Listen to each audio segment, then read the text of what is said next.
aprendí. Que el Señor les bendiga, hermanos. En el nombre de nuestro Señor Jesucristo damos comienzo a nuestro programa. Vamos a escuchar una alabanza y luego vamos a compartir una porción de la Escritura. Crecerá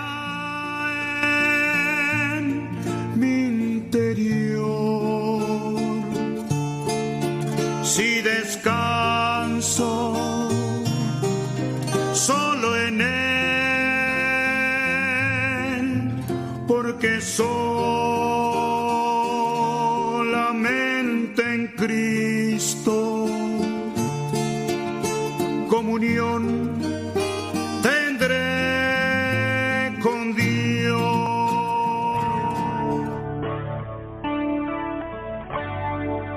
Cuando nadie me ve en la intimidad, donde no puedo hablar más que la verdad, donde no hay apariencia, donde al descubierto queda mi corazón, allí soy sincero, allí mi apariencia de piedad se va, allí es tu gracia lo que cuenta, tu perdón lo que sustenta para estar de pie, y no podría dar la cara si no fuera porque estoy revestido de la gracia y la justicia del Señor. Si me vieran tal cual soy, se enterarían que es Jesús. Lo que han visto reflejado en mí tan solo fue su luz. Es por su gracia y su perdón que podemos ser llamados instrumentos de su amor. Es por su gracia y su perdón. Mi justicia queda lejos de su perfección. Otra vez. Cuando nadie me ve en la intimidad, donde no puedo hablar más que la verdad, donde no hay apariencia, donde al descubierto queda mi corazón, allí soy sincero, allí mi apariencia de piedad se va, allí es tu gracia lo que cuenta, tu perdón lo que sustenta para estar de pie, y no podría dar la cara si no fuera porque estoy revestido de la gracia y la justicia del Señor. Si me vieran tal cual soy, se enterarían que es Jesús. Lo que han visto reflejado en mí tan solo fue su luz. Es por su gracia y su perdón que podemos ser llamados instrumentos de su amor. Es por su gracia y su perdón. Mi justicia queda lejos de tu perfección.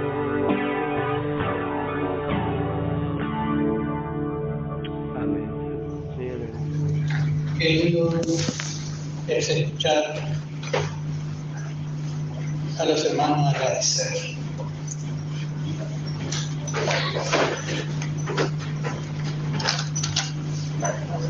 El culto es la oportunidad de agradecer públicamente lo que el Señor hace en secreto, porque hay cosas que usted no más sabe. Pero venimos, dice la palabra, hágase todo, no dice hágase un poco, hágase todo. O sea que nadie tiene que quedar sin hacer lo que el Espíritu Santo le guía a hacer. Hágase todo, pero hay una condición: decentemente y en orden. Así son los cultos. Gracias. Por eso agradecemos al Señor, porque Él hace todo, hermano. Y cuando hay lucha, es porque hay victoria. Si hay lucha, si hay oposición, es porque el enemigo se está levantando. Quiere, por supuesto, detener. Pero, hermano, en nuestra debilidad clamamos al Señor y nos levantamos en el nombre de Jesús. Tomamos perdón en nuestra debilidad. A veces pensamos que Dios va a hacer cuando estamos fuertes, llenos de ese fervor. Sí, también. Pero en la manera de Dios, en la manera de tratar con nosotros, el uso de nuestra debilidad, de nuestra falta de fuerza para hacernos hablar de su poder. Y lo agradecemos al Señor. Vamos a continuar con nuestro estudio en la vida de Josafat. Y vamos a abrir nuestra Biblia, hermanos, invito a ver sus Biblias en el nombre de Jesús. En el segundo libro de Crónicas, capítulo 18. Estamos, capítulo 19, ya pasamos 18. En verdad, hace años pedía al Señor que pueda hacer un estudio de primer libro y segundo libro de Reyes, primer libro y segundo libro de Crónicas, que abarca la vida de Salomón, la vida de muchos reyes. Son las crónicas de los reyes de Israel. Y también la vida de Elías y de Eliseo. Bueno, de Elías hay bastante, por lo menos una mirada. Y bueno, poco a poco estamos completando. En verdad, Dios es bueno, porque hay mucha abundancia. Y estamos viendo cómo Josafat ahora se mueve en la perfecta voluntad de Dios. Capítulo 19, en el verso 5, dice: y puso jueces en todas las ciudades fortificadas de Judá, por todos los lugares. Bueno, puso jueces. Bueno, aquí Josafat es un tipo del Señor Jesucristo. Y no se extraña que, bueno, Josafat, luego de su fracaso, llegue a ser un tipo del Señor. Bueno, no nos debe extrañar. Jonás en el vientre del pez, su oración cuando desobedeció, fue un tipo de Jesús. Bueno, cuando el Señor formó la iglesia, Él también, como Josafat, bueno, puso obreros, levantó obreros. El hombre no tiene derecho de levantar obreros, porque la palabra dice en Efesios capítulo 4, vamos a leer, Efesios capítulo 4,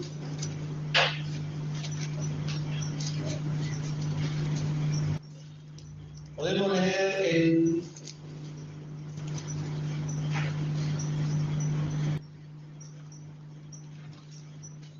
el verso 11. Dice: y él mismo, hablando de Cristo, él mismo constituyó, él mismo les dio esa facultad, les levantó a unos apóstoles.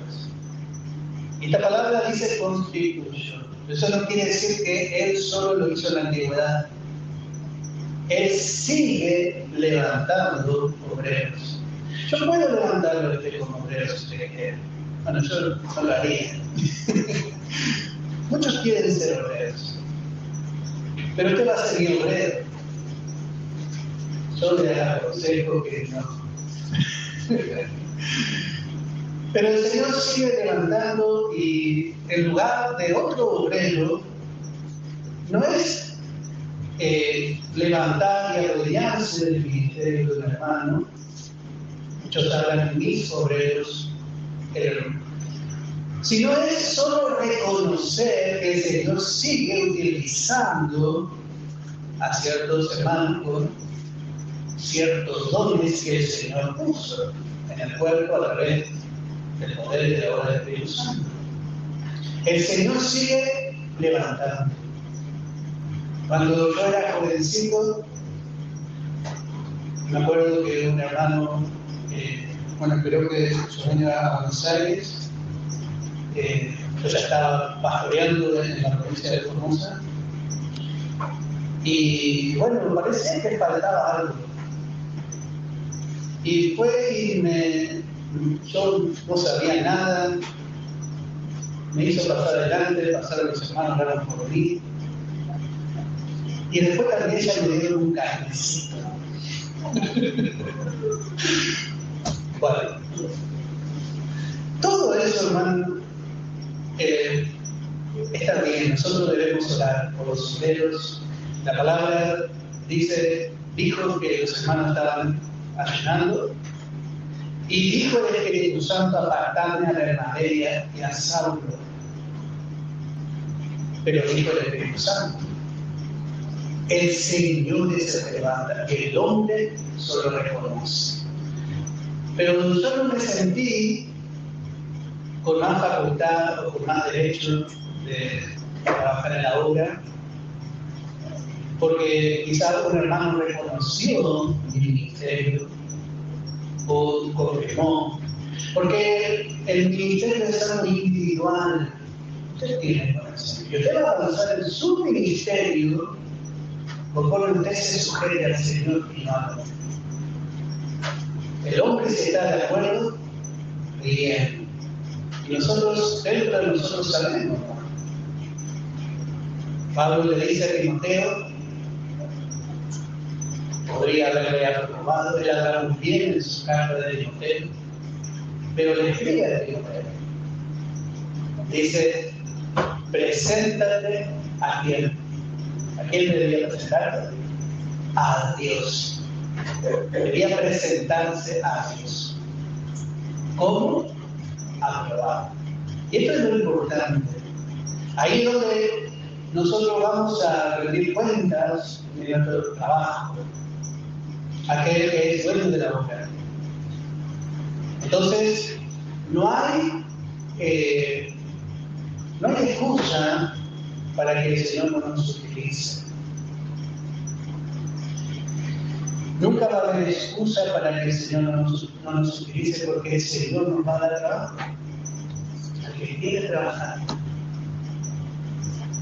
Y los obreros, como dijimos, dice: el mismo constituye. El mismo constituye. ¿Por qué Él constituye? Para que se sujeten a Él, para que le tomen a Él por cabeza, para que no sea una organización, para que no sea un hombre usted porque nadie conmigo va a predicar lo que yo le digo que predique, y si no, voy a hablar te voy a hablar. El Espíritu Santo tiene que darnos responsabilidad, lo vamos a ver que también hace cosas aparte. Nos tiene que dar responsabilidad para ejercer, pero ejercemos para el Señor. Y eso es algo que nosotros debemos entender. No somos de un hombre, no somos de una organización. Él mismo constituyó. Él mismo constituyó. Dice a unos apóstoles, a otros profetas, a otros evangelistas, a otros pastores y maestros. Y esto es algo que nosotros debemos entender para poder trabajar bien. Por lo general, el problema es que o somos de un lugar o predicamos en comunión con ciertos hermanos. Y está bien si es una comunión espiritual, si el Señor es el centro. Pero Josafat había ido a Samaria y allí había otro centro. El centro era el hombre. Era otro sacerdocio paralelo, era todo una invitación de los espirituales. Por eso nosotros debemos distinguir cuál es la verdadera unidad. Y podemos leer en Efesios, estamos aquí, capítulo 4, en el verso 3. La palabra nos enseña, Efesios capítulo 4, en el verso 3, solícitos, dispuestos en guardar la unidad del Espíritu en el vínculo de la paz. Tenemos que estar solícitos no en hacer la unidad, sino en guardarla. En guardar. Cuando usted quiere proteger algo, cuando usted quiere protegerlo, lo guardamos bien. Y esto es lo que también la palabra nos enseña en cuanto a la unidad. La unidad, hermano, es en el Espíritu y es alrededor de uno solo, es alrededor del Señor. Dice, solícitos en guardar la unidad del Espíritu en el vínculo de la paz. ¿Esto qué quiere decir? En el vínculo de la paz. Bueno, que vamos a fomentar la paz. No podemos fomentar la guerra carnal. Muchas veces la carne quiere aceptar la unidad. Pero es necesario ser solícitos en proteger esta unidad, no en hacerla. Y a veces para eso, muchas veces tenemos que saber perder. Tenemos que saber dejar pasar para que haya paz. Muchos piensan que ser obrero es solo la verdad. No. Ser obrero es mucho más que la palabra. Es ser solícito en guardar la unidad en el vínculo de la paz. Muchos quieren ser pastor, pero hermano, tienes que guardar la paz. No podemos infundir contienda, porque la carne va a destruir todo. Cuesta mucho edificar.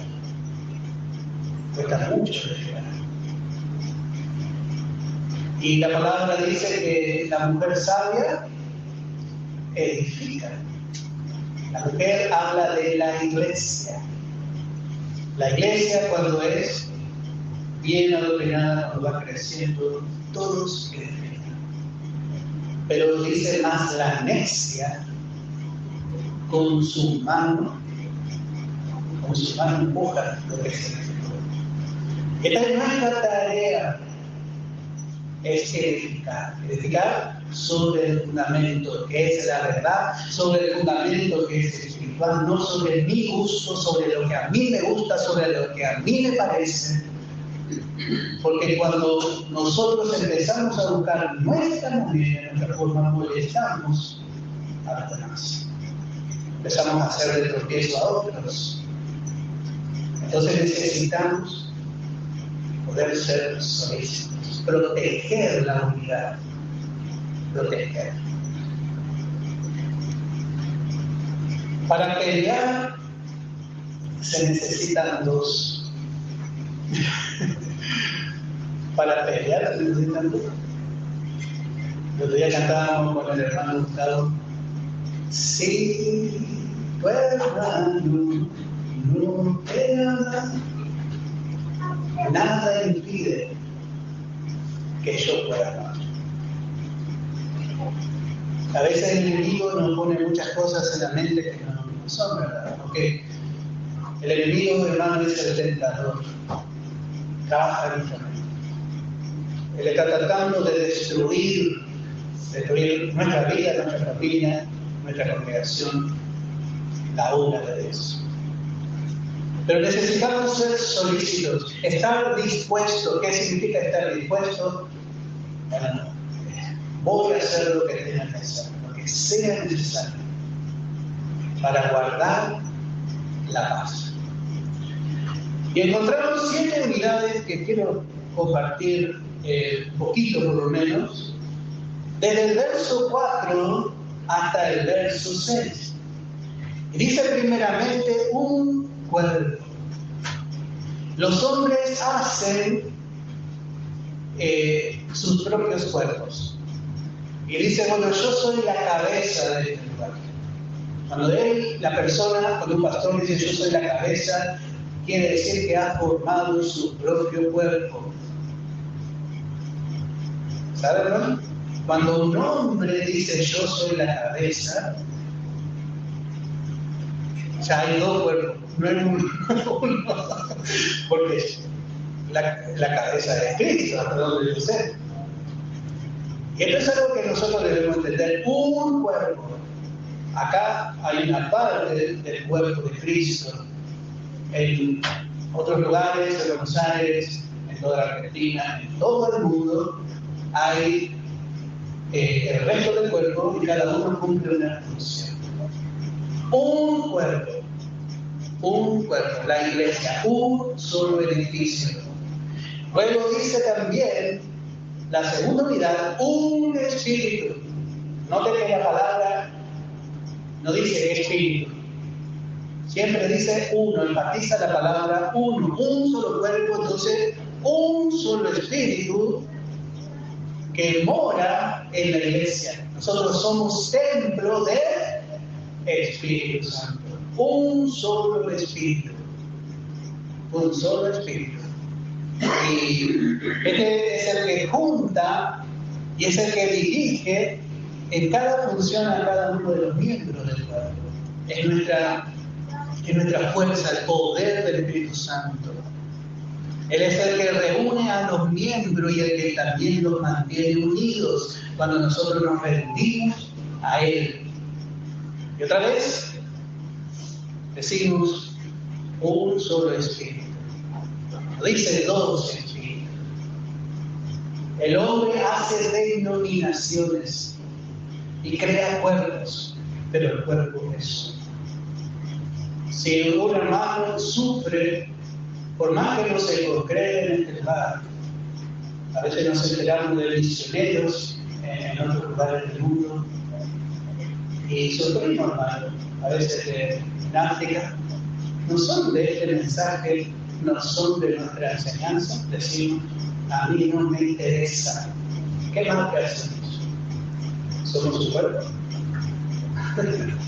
Somos su cuerpo, sufrimos. Siempre digo, a veces oramos, y está bien, pero no quiero criticar eso, sino nuestra actitud. Una crítica constructiva. Oramos por Israel, por la paz de Israel, pero no oramos por nuestros hermanos. Oramos por algunos sí, por otros no. Bueno, es una hipocresía, porque tenemos que orar. Somos un cuerpo. Tenemos que orar por los hermanos que no tienen enseñanza. Mire si fuésemos tan conscientes, hermanos, de lo que somos. Y de lo que el Señor ha hecho. Un espíritu, el Espíritu nos guiaría a hacer la voluntad de Dios. Bueno, también dice, como también fuisteis llamados en una misma esperanza de vuestra vocación. Bueno, la palabra dice en esperanza fuimos salvos. En Romanos capítulo 8, hablando de nuestra resurrección. La primera esperanza que el pecador entiende es que va a ser salvo de la condenación. Esa es la primera esperanza. Cuando nosotros aceptamos a Jesús, de ahí en más vamos a tener una vida llena de esperanza. ¿Qué significa la esperanza? Bueno, esperar. Esperar cosas buenas. Pero sobre todo, hermano, nuestra esperanza bienaventurada es esperar la venida del Señor Jesús. ¿Verdad? Cada culto debemos recordar que el Señor viene. Porque a veces estamos haciendo nuestros quehaceres, estamos viviendo nuestra vida y luego nos olvidamos de que el Señor viene. Nos olvidamos, hermano, de que tenemos esperanza, de que no somos el mundo y que el Señor ha hecho cosas maravillosas para nosotros. Una esperanza. Y también encontramos en cuarto lugar, en el verso 5, dice, un Señor. Cuando se usa la palabra Señor, estamos hablando de uno que tiene autoridad sobre nosotros y especialmente habla de Cristo como nuestra cabeza. Un cuerpo, un espíritu, un Señor. Un solo Señor. El hombre, otra vez, volvemos a decir, ¿cuál es la tendencia del hombre? Bueno, en vez de guiarse por el espíritu, se guía por doctrina de demonios. Otro espíritu le dio a cabo. Note que cuando nosotros nos estamos guardando la unidad del espíritu, otro espíritu nos ataca, el error. Por eso es un espíritu, un Señor, un cuerpo. Tenemos que ir discerniendo esto. Somos un cuerpo, un espíritu. Entonces, allí es donde, hermano, empezamos a abrir los ojos y empezamos también a sujetarnos. No podemos tener dos señores. El apóstol Pedro dice en 1 de Pedro, capítulo, vamos a leer, capítulo 5 de 1 de Pedro. Ayer veíamos una manera de hablar de Pablo, el maestro por excelencia de la gracia, de la Pablo. Pero acá vemos a otro que aprendió dietas, como a Pedro. Y dice en el verso 1, ruego a los ancianos. Esta es una palabra exclusiva de la gracia. Ruego. La ley manda. La gracia, ruego. Ruego a los ancianos.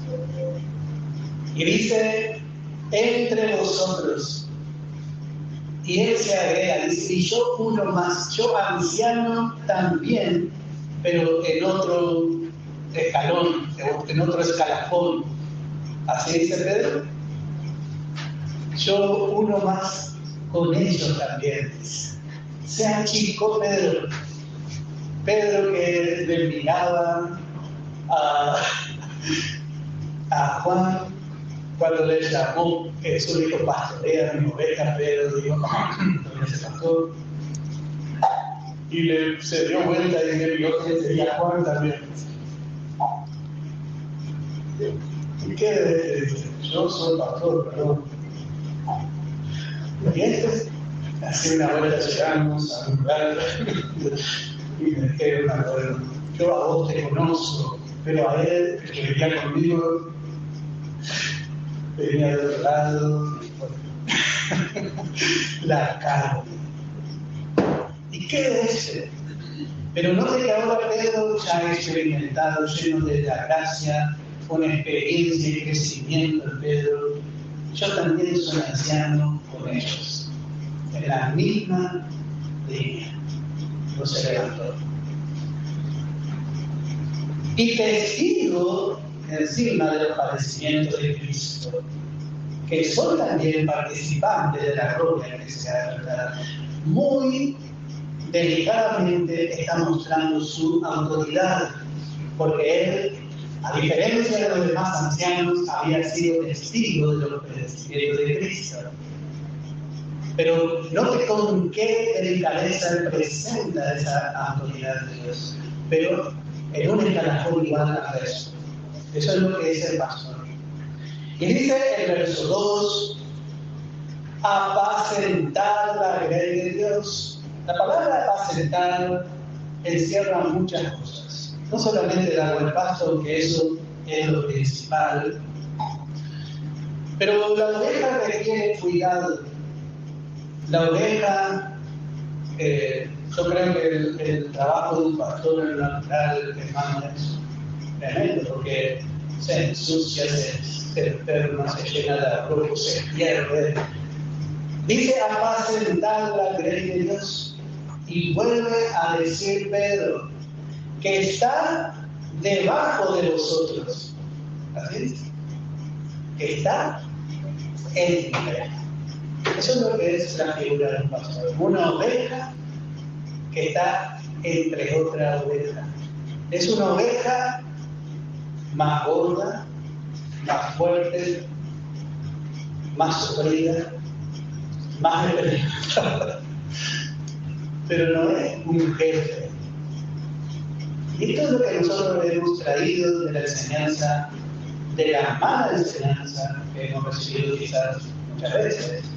Vemos al pastor como un hombre, uno que vos vas a hacer porque acá no lo yo. Bueno, así no se lleva la iglesia. Hermano, la iglesia, el Señor vemos que anduvo entre sus discípulos. Él caminó junto a ellos. Y él, mientras caminaban, él les hacía caminar. En lo natural, el pastor dice que le lleva a delicados pastos. Esto quiere decir que le hace caminar mucho la oveja y también luego le hace reposar para que coma y que esté cansada y descanse. Porque si la oveja no está cansada, se porta mal. ¿Sabes? Entonces el pastor la hace caminar. Y es algo que me llama mucho la atención porque muchas de las lecciones, hay algunas lecciones en las parábolas que estamos sacando, y el Señor las enseñó mientras iban ellos caminando, los hacía caminar. Y mientras caminaba, ya el Señor, ¿qué vamos a comer? Imagino, estoy cansado. ¿A dónde vamos? ¿Ya llegamos, papá? Ahí, con paciencia, el Señor los hacía caminar. Por lo general, los pastores nos queremos esconder de las ovejas. Porque estar con la oveja lleva cuidado, hermano, hay que estar con la oveja. Pero, en verdad, cuando nosotros queremos mostrar que somos más, o que somos espirituales, o que somos determinada cosa, llega a ser un peso ser pastor o así. Pero cuando nosotros entendemos que somos uno más, es más fácil. Y es lindo estar con los hermanos. No nos queremos esconder. Porque el Señor va a actuar. Sabemos que el Señor va a actuar. Y bueno, nos dice que está entre vosotros, ya parte de esa base. El pastor está entre las ovejas. Está como una oveja y usted le tiene que mirar muy bien porque no se sabe cuál es el pastor. Una vuelta entró un hermano acá y fue a hablar con el pastor. Porque el pastor por al lado, yo lo tengo quita de pastor. Y me saludó a mi papá. Yo soy el pastor. Sí, le dije, yo sería de verdadero hermano para ti. Porque hermano, el pastor que se va formando bien, no necesita una autoridad violenta. No necesitamos eso, ¿no? Ni necesitamos que nadie se levante entre nosotros con esa clase de autoridad. El Señor tiene el mando, el Señor sabe, el Señor es fiel y es poderoso para enderezarnos. A veces queremos que el pastor nos diga ya. Por eso dice, cuidando de ella, y lo primero que dice, no por fuerza. Queremos hacer el uso de la fuerza. Somos un poco policía. Queremos sacarle el chicote de chillón y darle al hermano. Vos vas a entender, si no entender por las buenas, tenés que entender por las malas. No por fuerza, sino voluntariamente. Este hermano, esta hermana son tremendos, usted no sabe, por eso yo le tengo cortito. No va a funcionar, no va a crecer bien, porque va a pensar que eso es normal, y eso no es. Hermanos, necesitamos entender la gracia. La ley nunca produjo nada bueno. La ley no transformó al pueblo de Israel, pero cuando Israel perciba la gracia, Israel va a ser transformado, va a seguir al Señor. Nosotros no podemos ser poderosos como los hermanos. Muchas veces tenemos que hacernos débiles. Pablo, cuando estaba con los corintios, que eran terribles, dice que soy débil cuando estoy con vosotros, pero soy fuerte con la carta. Le confirma lo que ellos decían. Porque él no usó para sí una fuerza carnal, por lo menos. ¿No? Y dice, no por ganancia deshonesta, otra cosa. Al que da, el pastor te visita. Y al que no da, que se arregle como puede. Ese es un problema.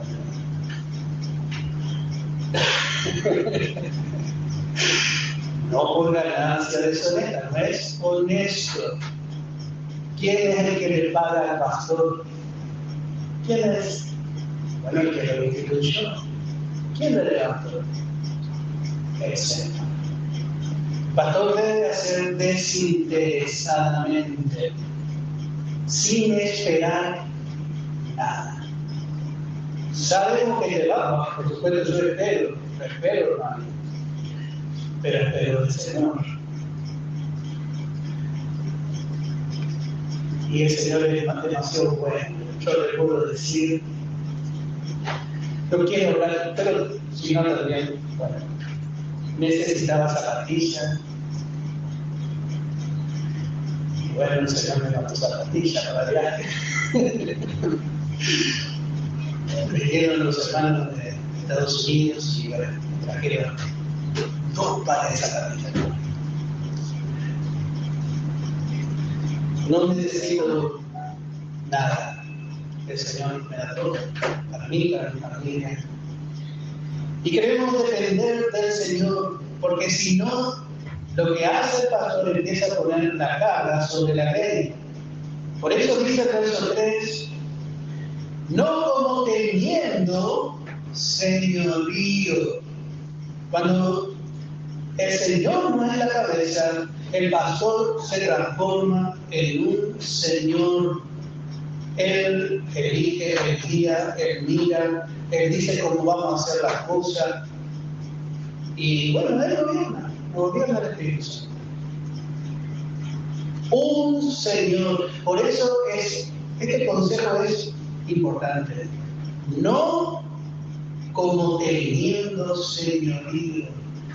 Y ya son hermanos, se transforman los hermanos en siervos del pastor. Y si usted quiere avanzar, se tiene que andar ahí conmigo. No es tan fácil la obra, hermano.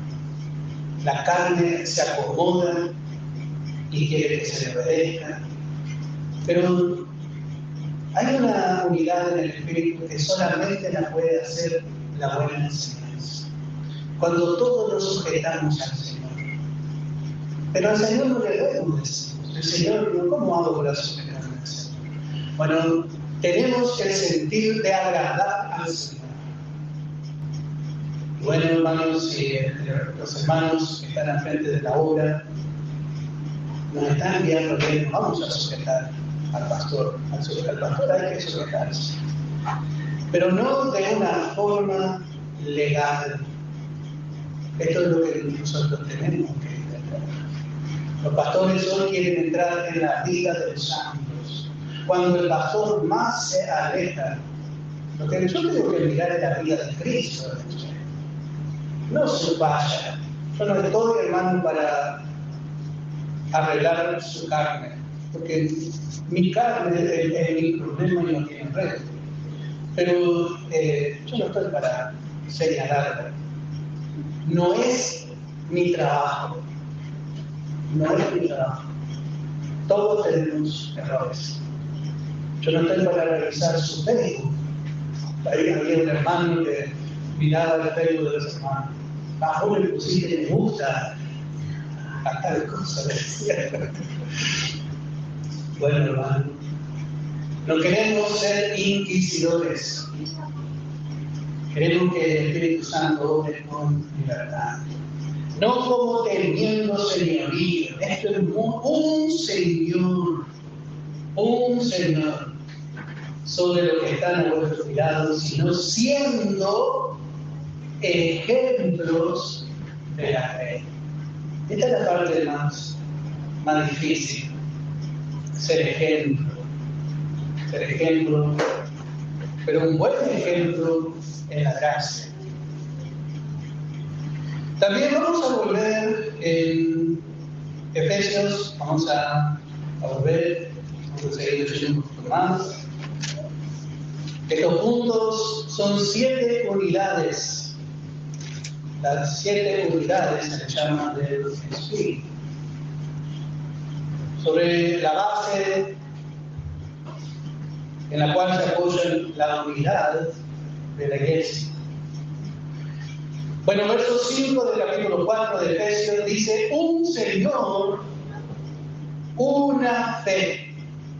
Todo es uno, porque todo viene de Dios. Nada recibimos de un hombre para depender del hombre. No podemos depender de un hombre, porque usted una vez que se hace dependiente de un hombre, si el hombre no le da la fe, estamos esperando que un hombre siempre nos diga. Por eso dice una fe. ¿Y la fe?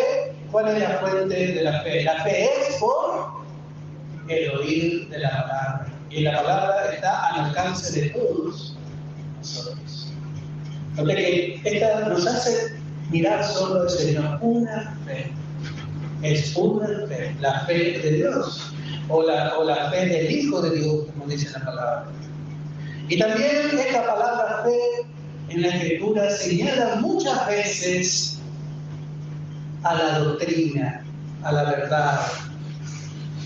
Sí, la fe, muchas veces, dice Pablo, he guardado la fe. Bueno, habla de la palabra, de la doctrina, guardó, la protegió. Y también la fe nos guarda de recibir otro espíritu, porque es un espíritu. La palabra nos enseña a discernir si los espíritus son de Dios, porque hay muchos espíritus. Hay espíritu de muerte, hay espíritu de error, y nosotros a veces pensamos que es el Señor. Pero hermanos, debemos poder discernir. Y si nosotros entendemos que es uno, no vamos a aceptar otra cosa. Si una es la verdad, no vamos a aceptar otra verdad. Si sabemos que es un Señor, cuando un hermano diga, bueno, yo soy Señor, yo soy cabeza, dice la palabra, un Señor. La tenemos, ahí no vamos. Siempre es uno. Entonces ahí se guarda la unidad. El problema es cuando uno quiere tomar el lugar del Señor y dice, bueno, yo soy la cabeza. Entonces todos se tienen que sujetar a mí. Bueno, y todos, si hay otros pastores, se tienen que sujetar a mí, y bueno, y todo depende de mí. Bueno, es muy importante poder entender bien. Una fe, un bautismo. Y acá yo quiero aprovechar. En la palabra encontramos varios bautismos. Encontramos primeramente el bautismo de Juan, que fue para arrepentimiento del bautismo, con el que bautizaba Juan el Bautista, y los fariseos no querían bautizarse, porque era un bautismo de arrepentimiento, y para bautizarse tenían que estar arrepentidos, y ellos no querían aceptar que eran pecadores, entonces no se bautizaban para que la gente no vea que ellos también eran pecadores. ¿Quién nos enseñó a huir? Dice la señorícola decía. Luego encontramos el bautismo, que es nuestra identificación con Cristo. Encontramos el bautismo, que es nuestra identificación con Cristo, que reemplaza a la circuncisión, que es una forma de doctrina, dice la palabra, por la cual nosotros venimos y somos sumergidos completamente en las aguas y somos también levantados de ellas. Señala nuestra muerte, nuestra sepultura y resurrección con Cristo. Hasta ahí estamos, ¿no? Son dos bautismos. El bautismo de arrepentimiento de Juan, que preparaba el corazón de Israel para recibir a sus reyes, a sus vecinos. Y este bautismo que señala lo que ya ocurrió cuando recibimos a Jesús. El bautismo no nos salva. El bautismo no salva. El bautismo no nos hace más salvos. El bautismo no le va a hacer vencedor, no es requisito. Pero es un paso de fe y de identificación. Todos salvados se quieren bautizar. Y también, quizás, hermano, cuando vuelva, sé que hay algunos hermanos que deben bautizarse, porque tienen a alguien que quiere bautizarse, vamos a hacer bautismo. Aunque haya 2 o 3, vamos a aprovechar para que se bautice. Así que cuando vuelva del viaje, si el Señor permite, lo vamos a estar haciendo. El bautismo no nos hace miembros de la iglesia. Lo que nos hace miembro es el nuevo nacimiento que a través del poder del Espíritu Santo nos une al cuerpo de Cristo, al cuerpo espiritual. Pero ahora encontramos aquí este bautismo, que es el bautismo que ocurrió en Pentecostés. Y esto es otra cosa. Tenemos que entender que hay otro bautismo. Tenemos el bautismo de arrepentimiento, el bautismo que hacemos ahora nosotros. Pero en Pentecostés, vamos a leer primeramente en Mateo capítulo 3, Evangelio de Mateo capítulo 3, para que podamos entender bien. Capítulo 3 de Mateo en el verso 11. Dice Juan el Bautista, dice: yo a la verdad os bautizo en agua para arrepentimiento.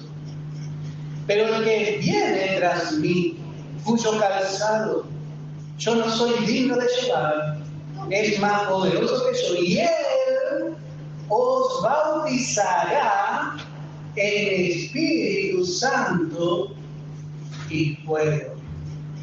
Y acá, de este verso, nace un error muy grande. Cuando el creyente habla en lenguas, dice el Señor lo bautizó con el Espíritu Santo. No. Lo que está hablando acá es como el Espíritu Santo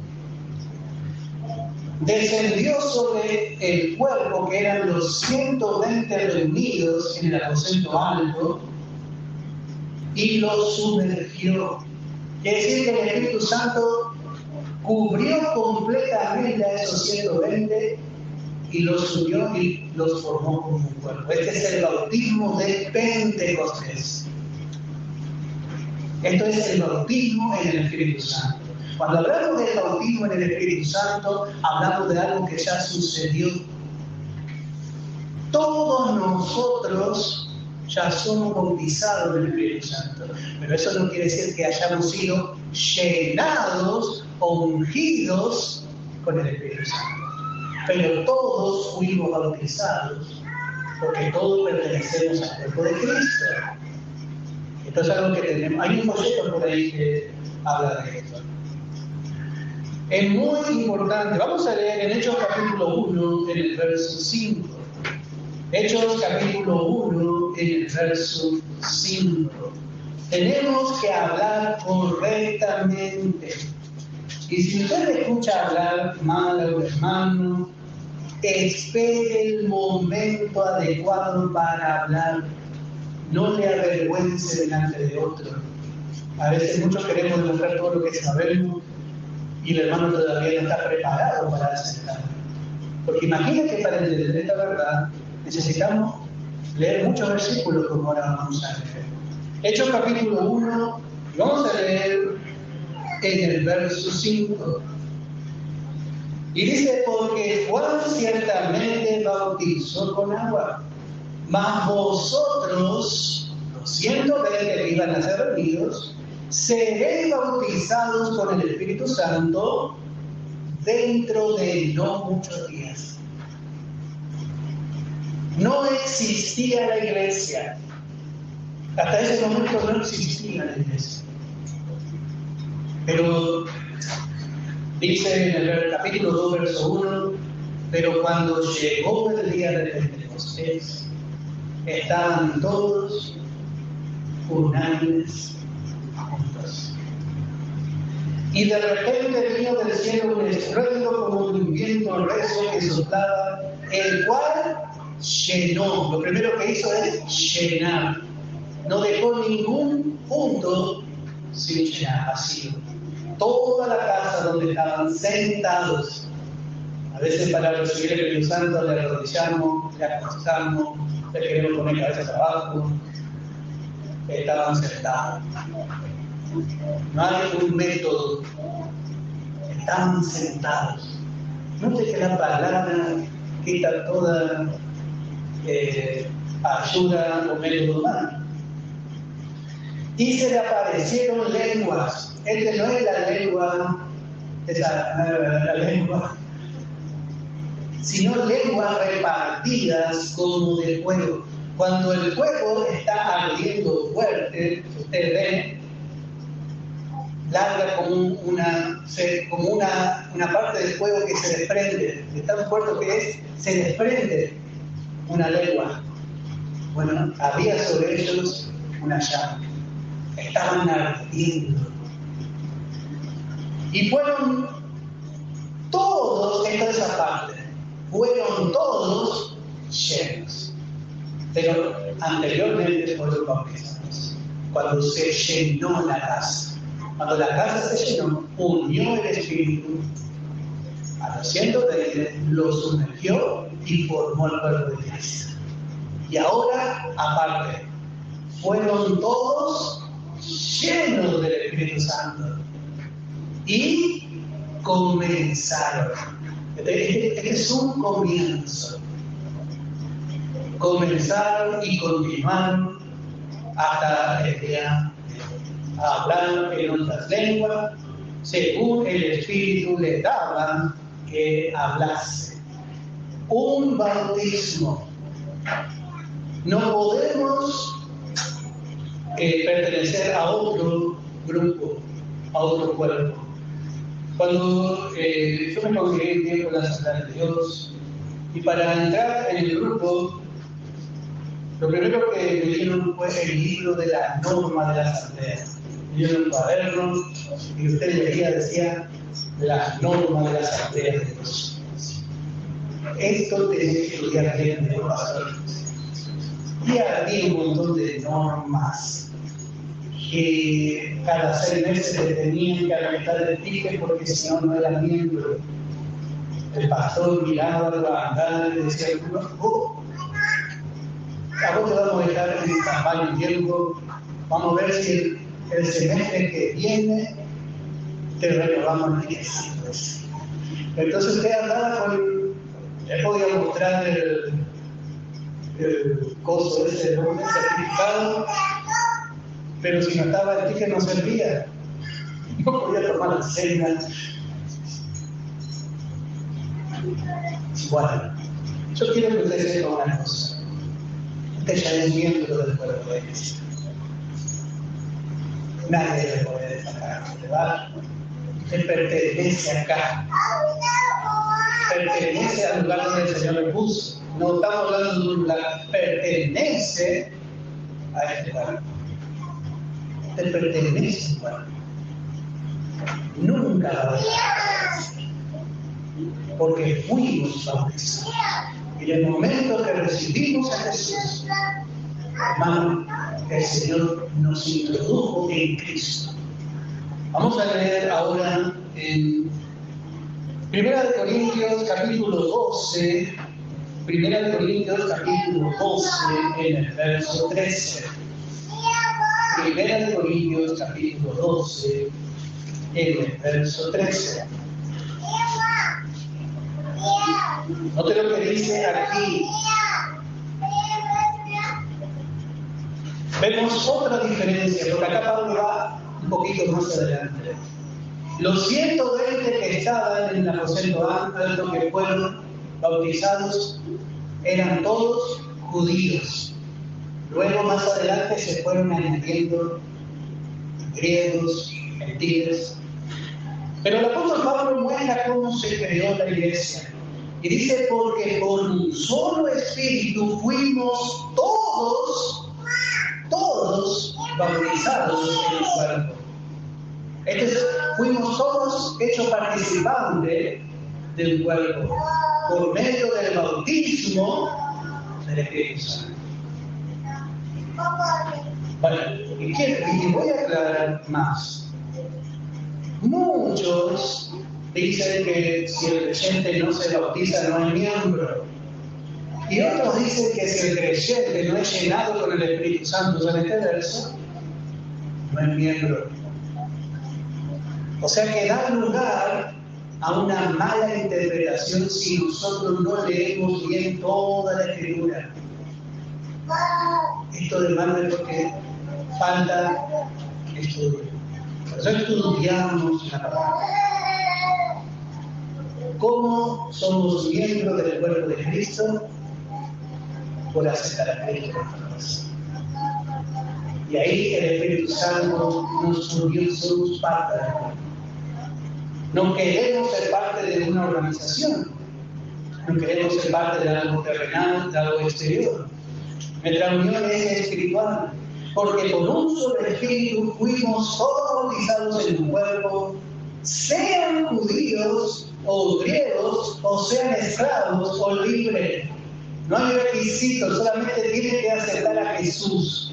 Y a todos se nos dio a beber del mismo espíritu. Somos participantes de un mismo espíritu. Así que, hermanos, entendemos a qué espíritu a qué bautismo, hace referencia acá. El bautismo en Pentecostés. Esto es algo que tenemos que entender.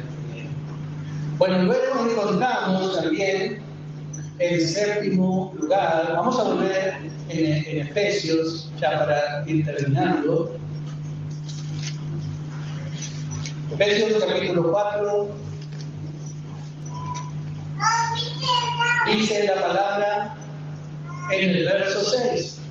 Un Dios y Padre de todos, el cual es sobre todos y por todos y en todos.